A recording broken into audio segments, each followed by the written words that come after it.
Law 33, discover each man's thumbscrew. What is this talking about? How is gain his power? How is gain his control? How can we use this in our lives to be our best versions? So let's talk about this. Discover each man's thumbscrew. What this is talking about is finding a person in life, find their ticks. Find what really you can use to manipulate them. Find their weakness. Find their weakness, You know, in Greek mythology, we have Achilles, whose weakness was his Achilles. That was his tick. You really got to look at people's weaknesses, and once you know their weaknesses, you can properly manipulate them to get you in that sense. Or if somebody's manipulating you, you can find that, hey, you don't give out your weakness. You don't let them know what really hurts you.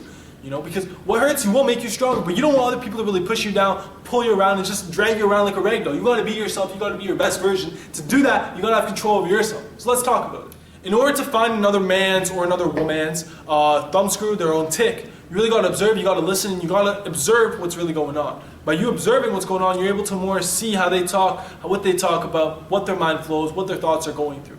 You got to be conscious, you got to be really present in that conversation, you got to really see, and by you just talking the simple conversation, you might even know right away what's really going on with them.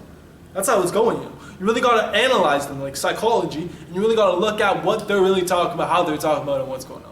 You gotta ask questions, you gotta engage them in that sense. You gotta make them seem like the world is theirs, that the world just revolves around them. You gotta let them talk, you gotta hear what they gotta say. Once they keep talking, once they keep blabbering, they're gonna say the wrong thing sometimes, they're gonna let off their weakness, and then when they let off their weakness, you know what's up. You study people, you do research on how people talk, what they talk about, what kind of sense, what kind of things mean what. You research, and once you fully delve into that sense, you'll know human psychology more.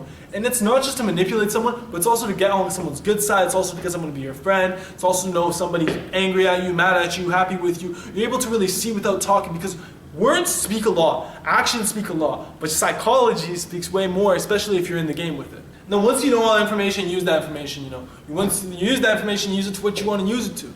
It might just help you mentally feel better when someone's talking to you. Or it might help you manipulate them, but don't manipulate them too much. So don't manipulate in that sense. Manipulation in some sense, to push them forward.